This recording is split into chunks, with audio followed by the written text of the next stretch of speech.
Well, the humanitarian situation in Gaza has prompted some of Israel's closest allies to start toughening their stance. On Friday, France said it would formally recognize a Palestinian state in September.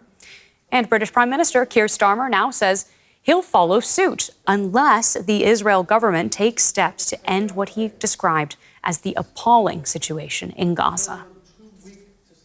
Well, Israel refused to send a representative to an international meeting on the two-state solution that's taking place in New York, saying that that plays into the hands of Hamas. UN Secretary General Antonio Guterres disagrees, saying it's a political outcome that's still worth striving for. My central question to those who stand in the way is this: what is the alternative? A one-state reality where Palestinians are denied equal rights and forced to live under perpetual occupation and inequality? Or a one-state reality where Palestinians are expelled from their land? That is not peace. Let us reject the false choice between Palestinian statehood and Israeli security. There is no security in occupation. Let us affirm Israel's legitimate security concerns must be addressed, and so must the legitimate rights of the Palestinian people. And I'd like to welcome Oliver McTernan. He's an experienced mediator and the director and co-founder of Forward Thinking, a UK-based organization which works to find durable political solutions to the conflict in the Middle East. Who better to speak to about all this? So, proponents of the two-state solution say this is the only solution that would meet the legitimate aspirations of both Israel and the Palestinians. Do you see any democratic alternative? It would be very difficult in light of the Gaza war to see how the Israeli people and the Palestinian people could live in an integrated way. I think the experience of the last 22 months underlines, I think, the need for people to have space and for the Palestinians in the first time in 80 years to be able to enjoy the agency of their own state, to be able to enjoy sovereignty, to have united East Jerusalem with Gaza and the West Bank. I was shocked the other day talking to a senior Palestinian minister in Ramallah, and he told me he has never been to Jerusalem in his life. That's the reality the Palestinian people are living today.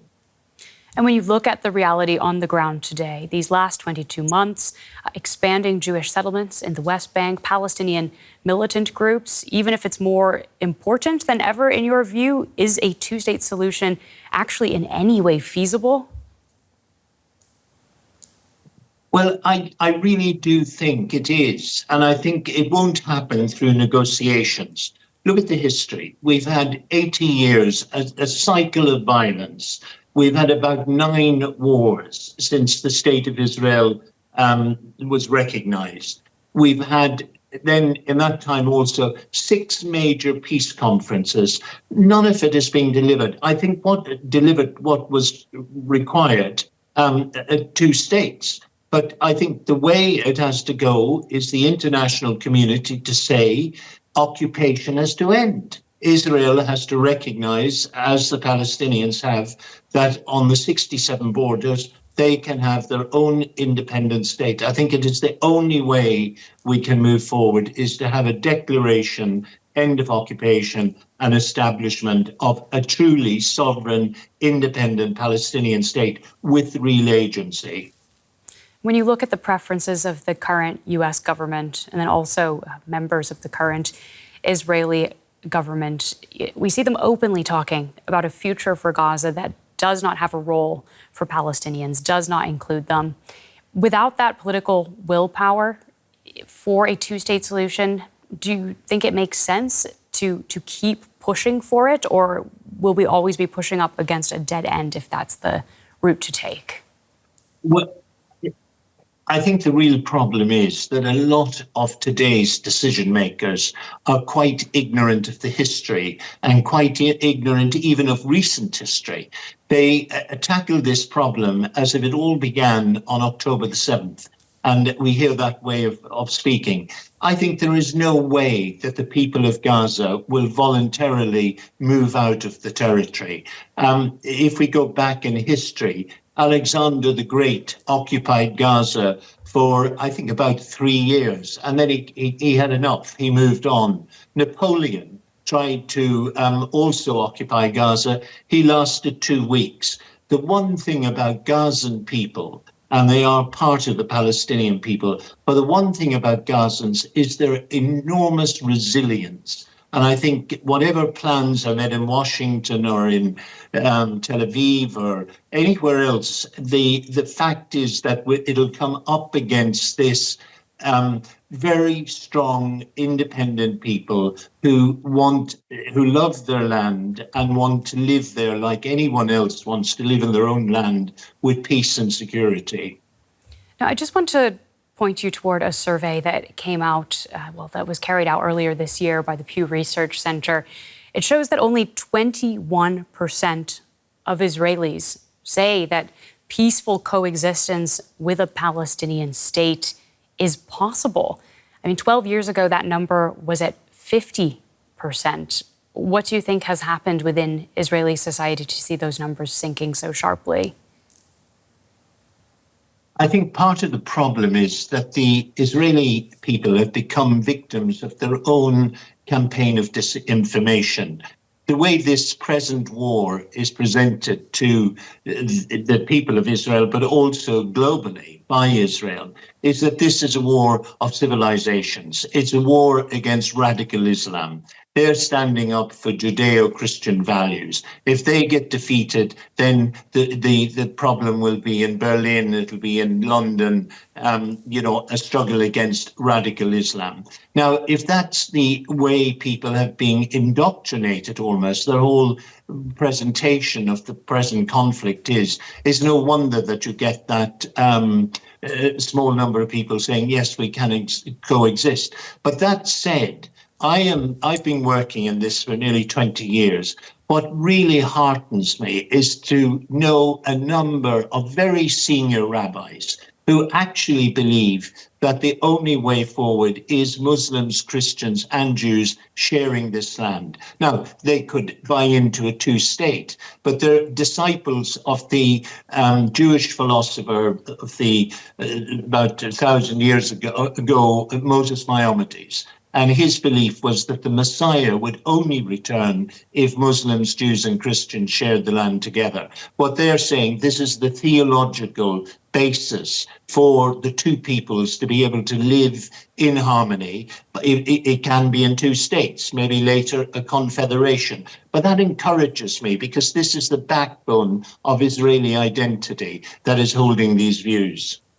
Do these rabbis have the political influence needed to convince more Israelis in the years ahead that a two-state solution is a good idea and possible? Well, I think, you have other rabbinical traditions, and we see that in the national religious rabbis who would support the policies of Smotrich and Ben-Gvir to some degree. But I think the strong element of ultra-Orthodox rabbis can influence. They have their own parties. They have their own influence in the Knesset outside the parties. That Orthodox believers do listen to the rabbis. I think it'll take time, but I think it's a hopeful sign that things don't have to be the way they are today. And this idea that Palestinians and Israelis can't live together can be really challenged and profoundly challenged. And I think that's what we should be focusing on. And what about leadership on the Palestinian side from those who you've spoken to there? Are there any strong figures who are pushing for two states, who also has the support and backing of the Palestinian people? About 3-4 years ago, we did an 18-month project sponsored by the European Union, looking for the national narrative, you might say, among the Palestinian peoples. And we focused on the one level, the politicians, the businessmen, and the university students. And what came out of that was a very, very clear unity about the aspirations people had. They also recognize that 90% of the problems that they are currently facing are in some way or other due to occupation. So I think once occupation ends, you will find that there'll be a new leadership. There'll be a leadership that is inclusive, and it has to be inclusive. We can't say, well, we recognize a Palestinian state if this group or that group isn't part of it.